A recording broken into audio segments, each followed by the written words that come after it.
날이 더운데 잘 지나고 계십니까? 네. 오늘 설교는 신호라고 하는 단어를 좀 생각하고 염두에 두면서 가보려고 합니다. 신호. 오늘 본 말씀에 보면은 남쪽에서 바람이 불면 날이 더울 거다. 서쪽에서 바람이 불면 비가 올 거다. 제가 이스라엘 살아도 그 정도는 알아줄 것 같아요.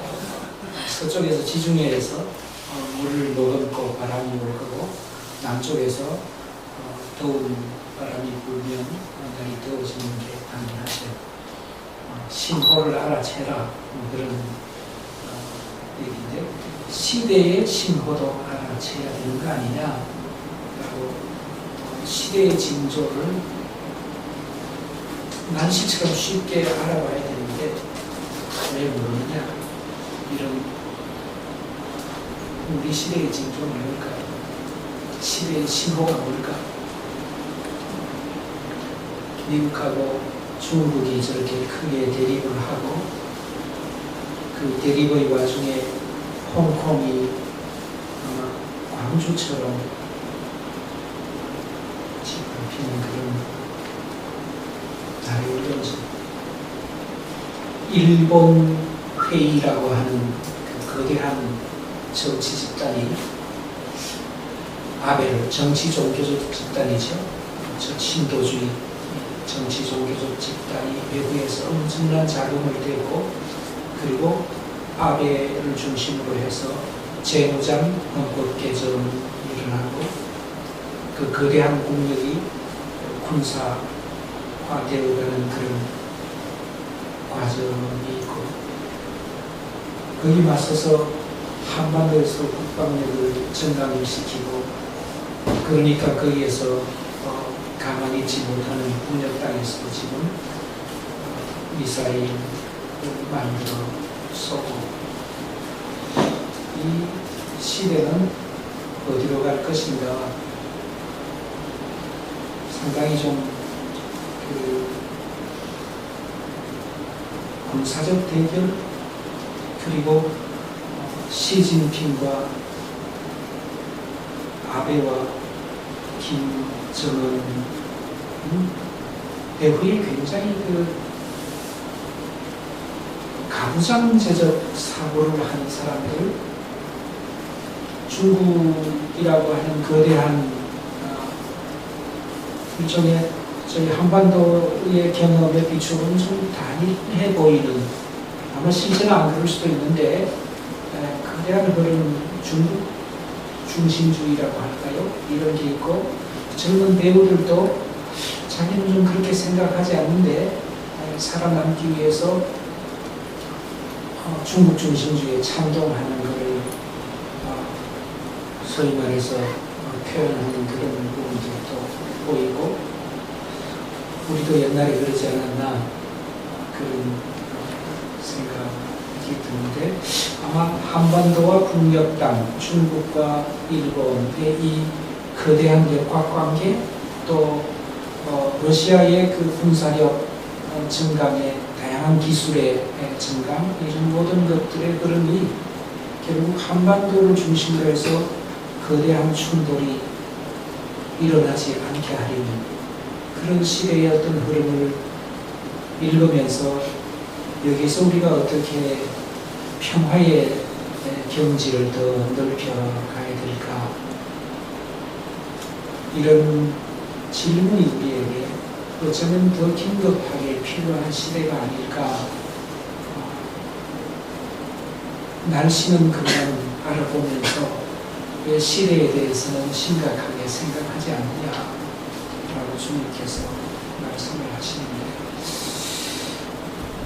그런 신호를 읽어내는 어떤 힘, 이런 것들이 더 필요한 시대가 아닌가 생각을 해봅니다. 근데 이런 힘의 뿌리에 무엇이 놓여 있느냐라고 질문을 던질 수가 있을 것 같아요. 이 힘의 뿌리에 중국이라고 하는 이 세상의 거대한 힘의 뿌리, 혹은 북한이라고 하는 세상이 거대한 힘의 뿌리, 일본이라고 하는 아베를 정점으로 하고 있는 이 힘의 뿌리에 무엇이 놓여 있을까?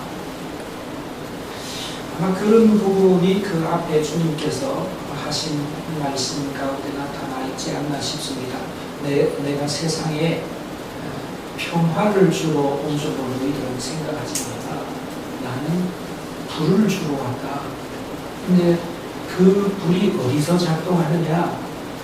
한 집안에서 작동하는데 아버지와 엄마가 살고 그 아버지와 엄마가 아들과 며느리 그리고 딸하고 함께 사는 그런 가정의 모습을 그려내죠. 지난번에 제가 이거 사실 다 설교를 했기 때문에 오늘 이 본문이 느닷없이 제 앞에 닥치리라고 하는 걸 알았으면 그때 그거를 신호를 알아채지 못하고 그때 다 해버렸어요. 그 얘기가 그런 거잖아요. 아버지와 아들이, 어머니와 딸이, 시어머니와 며느리가 둘이 셋이, 둘이 편먹고 둘과 셋이 편먹고 둘이 편먹고 거기서 싸운다. 그 싸움을 내가 조장하고 그걸 싸우게 만들고 그런 싸움판이 벌어져야 된다고 생각하고 그런 메시지를 주기 위해서 내가 왔다. 주님께서는 무슨 가정 파괴범처럼 말씀을 하시는데 여기에 사실은 어떻게 보면은 권력을 만들어가는 방법이 틀렸다라고 하는 말씀을 주님께서 하시는 줄로 저는 이해를 해요. 나이가 많다는 것, 부모가 되었다는 것, 이건 바꿀 수 있는 일이 아니죠. 자식이 되었고 나이가 젊다라고 하는 것을 스스로 바꿀 수 없습니다.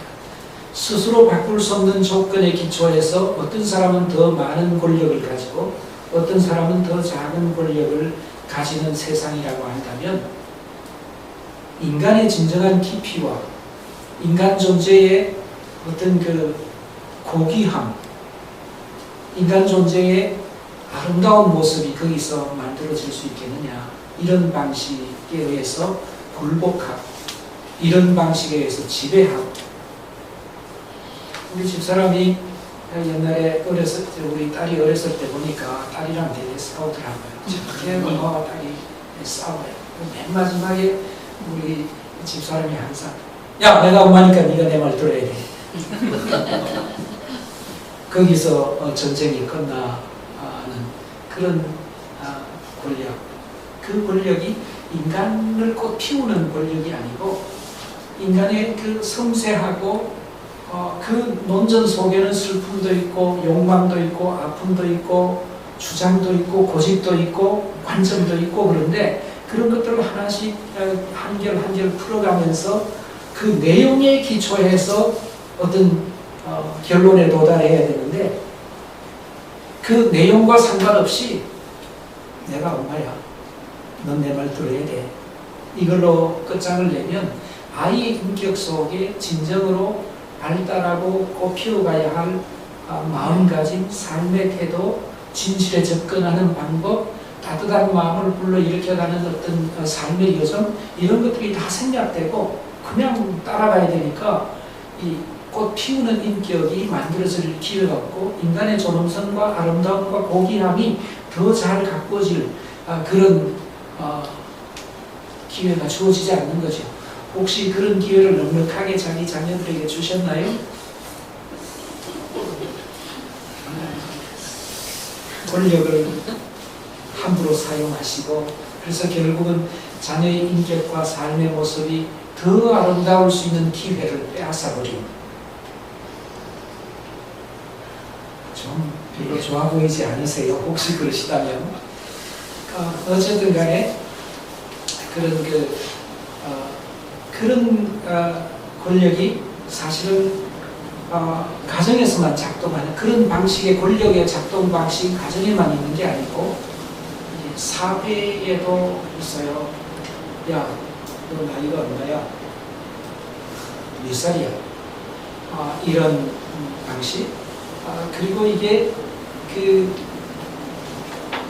아마도 신년 국무회의 같은 데서도 그게 작동할 수 있어요. 장관들이 서로 의견이 다르다가 좀 나이 많은 장관이 야 형님 말은 네가 들어야지 이렇게 돼버리면 그 국무 처리에 있어서의 합리성 이런 것들이 갑자기 나이 많은 사람, 권력이 센 사람에 의해서 결정되어 버리고 말면 국가 운영 자체가 더 멋지고 더 좋은 그런 길을 걸어갈 수가 없는 거죠.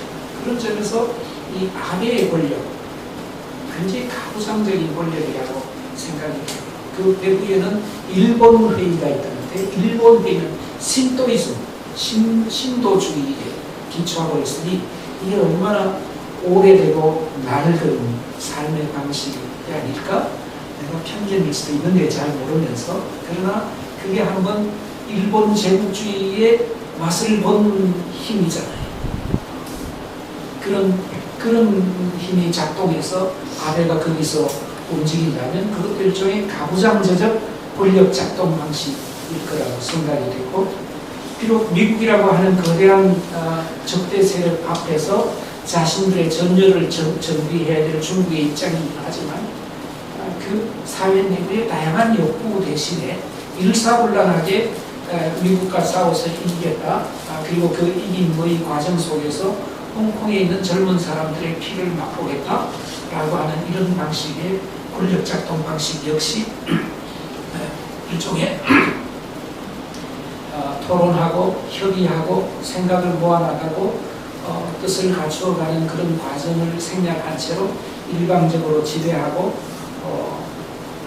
억압하는 그런 방식일 수 있고 그런 일들이 남과 북 사이도 늘 있어 왔는데 지금 평화의 시대가 어느 정도 된다고는 하지만 여전히 이 아슬아슬한 그런 권력 작동 방식 가운데 있죠. 우리가 촛불을 경험한 시민으로서 우리는 좀 더 다양한 방식의 토론이 이루어지고 그 결과로 실제로 무슨 국방 예산도 지금 문제가 되고 있고 이 국방 예산이 결국은 북한을 자극하고 있다라고 하는 그런 이야기가 이루어지고 있는데 국방 예산 아무도 제대로 토론해보지 않은 것 같아요.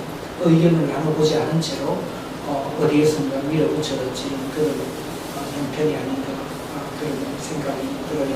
어쨌든 간에 전체적으로는 한 가정 그리고 한 사회 그리고 국가 세계 질서 전체에까지도 가부장적 방식의 권력 작동 지배 체제의 어떤 그 흐름을 타고 있는 걸 생각하면 주님께서 말씀하시기를 이 아버지와 엄마가 평받고 아들과 딸과 며느리가 평받고 이렇게 해서 좀 더 많이 싸우고 많이 다투고 그렇게 해서 가부장제적 권력 작동 방식 자체를 무너내야 그래야 이 진정한 평화가 오고 많은 사람들이 자신의 삶을 자신의 고유한 방식대로 살아갈 수 있는 세상이 오지 않겠느냐. 그런 점에서 주님께서 사마리아인의 비유를 통해서 그 시대를 관통하고 있던 인종주의적 삶의 태도를 무너뜨리시는구나. 아니면은 창기와 세리를 가까이 하면서 그 시대를 장악하고 있었던 계급주의적인 삶의 태도를 무너뜨리시기 위해서 애쓰신 그에 비추어서 볼 때 그냥 이 아버지와 엄마가 편먹고 아들과 딸과 며느리가 편먹고 그렇게 하려고 내가 왔다 라고 하는 것은 좀 메시지가 좀 시시해 보이고 좀 약해 보이지만 어떤 점에서는 그런 사마리아인의 비유라든지 수가성 여인에 관한 이야기라든지 아니면 세리와 창기의 삶에 가까이 가서 함께 지내시는 그런 모습하고 하나도 다를 것이 없는 매우 생생하고 매우 치열하고 정말 우리의 삶의 중심을 관통하는 그런 가르침으로 이 가르침이 오늘 이 복음서 안에 그리고 우리 앞에 있다. 이렇게 이해하고 받아들일 수 있으면 좋겠다. 이렇게 말씀을 먼저 드리고 싶습니다. 제가 입양인 친구 중에 미혼모가 있습니다. 싱글맘인 미혼모가 있는데 이 사람이 가끔씩 페이스북에다가 어린이집 다니는 자기 딸아이를 키우는 이야기를 포스팅을 하곤 하는데 한 번은 이런 포스팅이 올라왔어요. 자기 딸이 어린이집 가서 친구들을 많이 사귀어서 집에 친구들이 같이 놀러 왔대요. 근데 이 놀러 온 친구들이 누가 공주를 할 거냐 하고 싸움이 붙었어요. 내가 공주할 거다, 네가 공주할 거다, 이렇게 싸움이 붙었는데 이 엄마가 니네들이 이 문 안에 들어오는 순간 아무도 공주는 없어. 공주는 없다.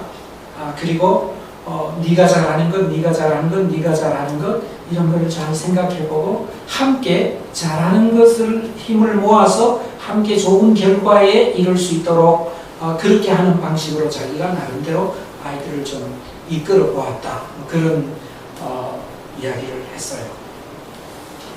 이제 계급주의적인 삶의 태도를 벌써 5살 된 아이들이 익히기 시작한다는 거예요. 한국의 환경 속에서. 근데 하루는 또 다른 포스팅이 올라왔는데 야, 너 몇 살이야? 나 5살. 난 4살인데. 그럼 내가 언니야.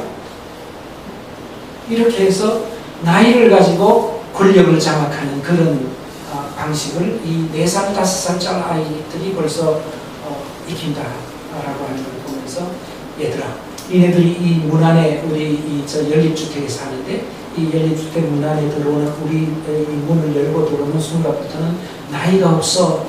나도 나이가 없고 너도 나이가 없고 우리 모두 나이가 없다. 그래서 나이에 대해서 말하기 없기.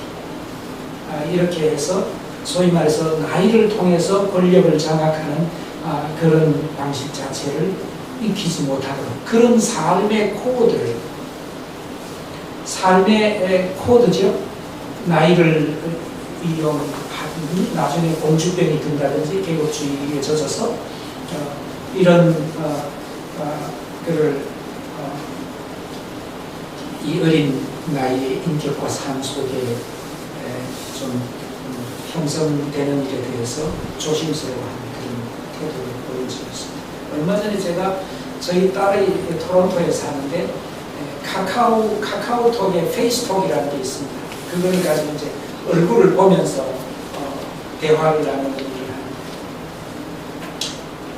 대화를 하기 전에 1시간 동안 우리 소녀 딸아이가 뭔가 이 사고를 쳐가지고 아버지한테 혼나고 막 울고 뭐 난리가 났는데 이제 엄마한테 마지막으로 와가지고 엄마 품에 같이 팍 뭉쳐가지고 엄마의 사랑을 요구하는 그런 순간이었나 봐요. 그런 순간인데 이제 그 아이 페이스톡에 나를 보여주면서 이제 은담이가 자기 방에 왔다고 그러면서 이제 제 아이가 은담이에요. 근데 소녀 아이가 근데 이런 얘기를 해요. You are brave. 너는 굉장히 용감해. 그리고 you're patient. 너는 인내심이 있어. 너는 you are warm-hearted. 마음이 따뜻한 사람이야. 그런 식으로 막 다독이는 거예요. 그렇게 다독이는 그런 모습을 볼 때 저희 소녀아이가 얼마나 이쁜지 피부가 얼마나 고운지 그래서 제가 은담이는 피부도 곱고 이렇게 좋아서 말했는데 저희 딸아이가 아빠! 그런 말을 하면 어떡하는 거고 그랬어요. 그 얘기가 뭐냐면 피부가 곱지 않아지는 그 상황 자체가 아이의 성품과 인격하고 상관없다. 피부가 곱다라고 하는 얘기를 자꾸 발전시키면 백인이 아름다워 보이고 피부가 곱지 않다. 곱지 않으면 어떻게 해? 그럼 곱지 않다라고 하는 것이 열등감을 만들어내고 차별을 만들어낸다면 어떡하느냐. 그 얘기가 그 앞에 우리 딸아이 나한테 한마디도 하지 않았어요. 그런데 아빠 하는 순간에 얘가 이런 마음을 가지고 아이를 키우는구나. 라고 하는 걸 알 수가 있었어요. 인간이 바꿀 수 없는 조건에 의미를 부여하는 일. 그게 차별을 이야기하잖아요. 어제 이런 설교를 준비하면서 또 뭐 이렇게 간단한 신문도 이렇게 보고 그러는데, 조국이라는 사람이 지금 무슨 법무부 장관 인사청문회에 들어갔는데 그 사람 대학 시절 얘기가 나와 있더라고요. 도서관에 이렇게 가서 앉아서 공부를 하고 화장실을 가는 그 순간에 묻 여성들이 그 책상 위에다가 요구르트 갖다 놓고 그리고 조그만 이렇게 메모도 갖다 놓고 그랬대요. 그 사람이 너무 잘생겼어요.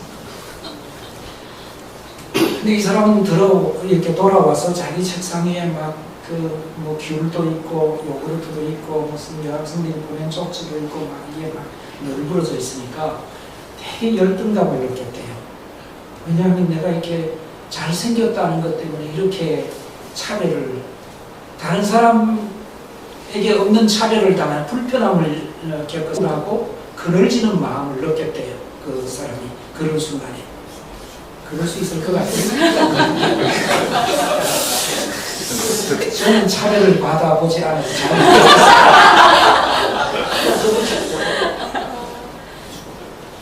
근데 어쨌든 간에 이렇게 사람이 자기가 자기를 바꿀 수 없는 조건에 의해서 규정되는 일, 의미가 부여되는 일, 뭐 일종의 우리 시대로 말하면 외모지상주의잖아요. 그리고 그게 어느 정도 작동하는 사회잖아요.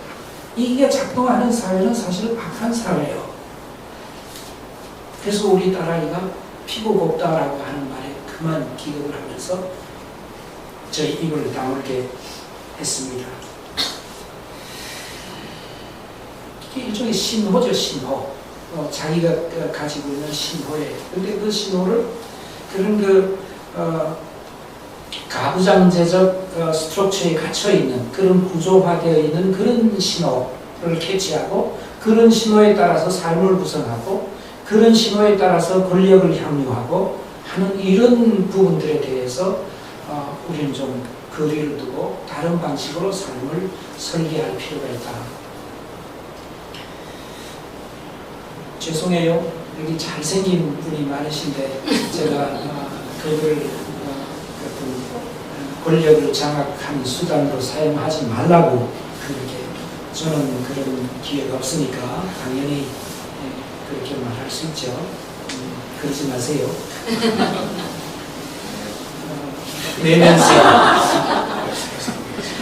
내면에 있어요. You are brave. 너는 진짜 용감하다, 담대하다. 너는 정말 honest, 진실하다. 너는 마음이 따뜻하다. 너는 인내심이 있어 라고 하는 이런 부분들을 읽어내고 이런 부분들을 붙잡고 삶을 구성하고 공동체를 구성하고 함께 설계해 나가고 사회를 만들어가는 그런 삶의 태도가 이런 가부장제적 권력 작동 방식을 이겨내는 삶의 태도라고 이렇게 생각할 수 있어요. 실제로 우정을 나누는데 잘생긴 거는 그냥 처음 잠깐 볼 때뿐이에요. 사실은 알아갈수록 그 인격의 세계를 알죠. 그 마음이 얼마나 스윗한지, 그 마음이 얼마나 섬세한지. 그래서 사랑받으신 분들이 여기 대부분이 아니세요? 그래서 존경받고, 그래서 사랑받고, 그런 거 아니에요? 예.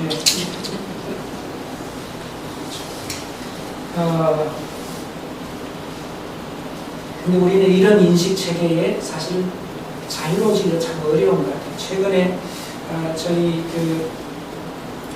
뿌리의 집에 이제 이게 인간적인 관계인데 제가 아주 가까이 일하는 분의 사위가 과기부 장관에 지명이 됐어요. 그래서 내가 축하 인사를 보내야겠네. 근데 또 신문을 보니까 그 과기부 장관의 부인이 무슨 그 서초동에 있는 어떤 아파트에 살고 있는데 이분이 그 경비실에다가 에어컨을 놔줬어요. 그래서 그 동네에서 이분을 따라서 살자라고 하는 그런 운동이 일어났나 봐요. 간밤에 52시간 일하면서 이 경비원을 해고하고 경비원을 아주 열악한 삶의 환경 속에 넣어두고 있는데 이분이 그렇게 하니까 그걸 귀하게 느끼는 분들이 누구누구 따라하기라고 하는 식으로 그래서 높은 자리에 올라가는 것을 축하하는 게 맞는지 아니면 이렇게 아름다운 삶의 여정을 걸어가는 마음가짐을 지닌 따님을 두신 게 맞는지 어느 걸 축하해야 되는지 아마 전자를 축하하는 것은 약간은 축하할 수도 있지만 어떻게 보면 권력에 대해서 좀 이렇게 높이 우러러보는 삶의 태도 좀 비굴하잖아요. 그런 태도와 삶의 코드를 내가 가지고 있는 거 아니야? 그거보다는 누구누구 따라하기처럼 사회적인 약자와 어려움에 처한 사람들에게 마음을 따뜻하게 보인 그 일을 소중하게 생각하고 그거를 축하하고 그거를 좋게 여기고 하는 그런 표현을 좀 할 수 있는 존재가 되어야 되지 않을까? 나도 어떻게 보면 가부장제의 그런 그 코드를 지니고 그 코드를 사회의 신호로 내보내는 그런 사람이 아닌가. 그렇게 사실은 우리가 쉽게 우리 자신을 섬세하게 살피지 않고는 아주 쉽게 가부장제적인 그런 삶의 방식에 후박되어서 인식하지 못하는 채로 그런 방식으로 살아가기가 쉽지 않을까. 그렇게 사는 동안 우리는 권력의 작동 방식을 그냥 주님이 말씀하시는 대로가 아니라 우리 시대의 유산을 가지고 그렇게 사는 건 아닐까 그런 생각을 해보았습니다. 여러분인데 벌써 33분이 됐거든요. 그래서 제가 설교를 마쳐야 되겠는데 사실은 한 반쯤밖에 안 한 것 같아요. 좀 짧게 뒷부분을 좀 마무리를 하겠습니다. 어떤 신호를 가진 존재냐 나는 어떤 신호를 내보내는 사람인가. 코드라는 말로도 하죠. 우린 코드가 맞아. 그 코드가 흘러나와서 다른 사람이 인지하게 되고 그래서 그 사람하고 우정을 가꾸고 그런 일이잖아요. 그런 점에서 우리는 개인적으로 좋은 코드 혹은 좋은 신호를 내보내는 그런 삶, 교회도 아마 신호를 보내는 존재인 것 같아요. 교회 공동체가 이 역사 속에 존재할 때 그 교회 공동체가 내보낸 신호들이 있습니다. 라르시라고 하는 프랑스의 장애인 공동체를 만든 분인데 장 바니에라고 하는 분이 그 공동체를 만드는데 그 공동체에 와 있는 정신지체 장애인은 60명 정도예요. 그래서 그분이 하는 말씀 중에 우리가 전 세계의 장애인, 정신지체 장애인의 문제의 해결자로 나선 건 아니다. 우리는 신호를 내보낼 뿐이다. 정신지체 장애인들과 함께 살면서 많은 시간을 들여서 그 사람들과 함께하고 정신지체 장애인들이 그곳이 집이 될 수 있도록 그곳이 삶의 안식을 누리는 처소가 될 수 있도록 하는 그런 장소성 이 지닌 그 신호를 전 세계적으로 그냥 존재 자체가 그러기 때문에 신호가 발하는 거죠. 우리 아마 이 생적교회가 어떤 때는 그런 생각을 하시는지 몰라요. 우리가 교회가 너무 교인들도 적고 예산의 규모도 적고 그래서 해야 되는 일은 많은데 해결하지 못하고 그래서 참 힘들어하고 그런 부분들이 있을 것 같은데요.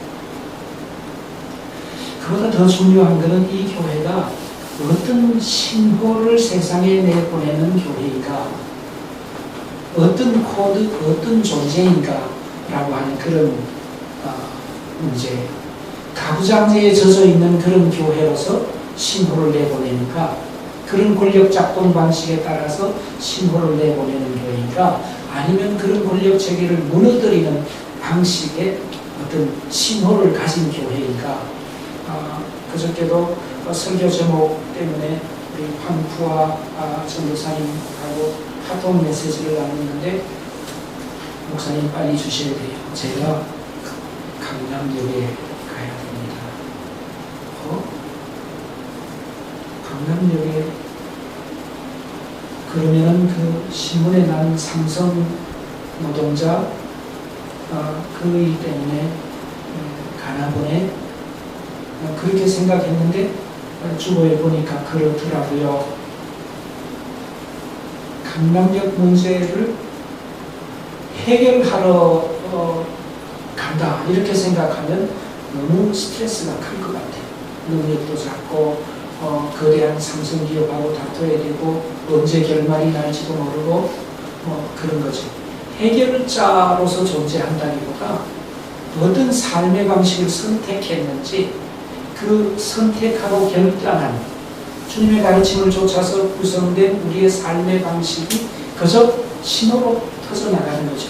하인택 터져나가고 촛불 터져나가고 소성리 터져나가고 그리고 지금은 강남역 터져나가고 그냥 터져나가는 거예요. 그냥 존재가 그래서. 그래서 그 터져나감 속에서 가부장제를 이겨낸 삶의 방식, 이 삶에 체화되어서 존재하는 교회 공동체, 그런 공동체로 사는데, 제가 이런 말 해서 위로가 될지 모르겠습니다. 너무 해결하려고 애쓰지 마시고 좋은 신호를, 인내심을 가지고 정성껏 역사 속에서 바라면 이 신호가 200년 후에도 200년 후에 교회 공동체로 이 불빛이 비칠 수가 있어요. 우리는 교회사를, 옛날 사람들은 누가 총회장이었냐, 누가 큰 교회 목회했냐, 그런 방식으로 교회사를 서술하는 시대에 익숙한데, 앞으로 시대는 어떤 교회가 올바른 방식으로 신호를 내보내면서 존재했었는가 라고 하는 이런 관점을 가지고 교회의 과거를 들여다보다 보면 세민족교회가 주님의 말씀을 좇아서 그 시대에 빛을 내보내는 교회 공동체였구나. 그래서 해결 못한다고 내려앉는 게 아니고 그저 끊임없이 신호를 내보내기를 힘쓰는, 지금도 많이 분에 넘치게 힘쓰고 계신 줄 아는데, 그런 교회의 방식으로 살아가는 교회의 모습 그것도 지켜보고 싶고 위로받고, 제가 위로받고 은혜 받으면서 살고 있습니다. 기도하겠습니다.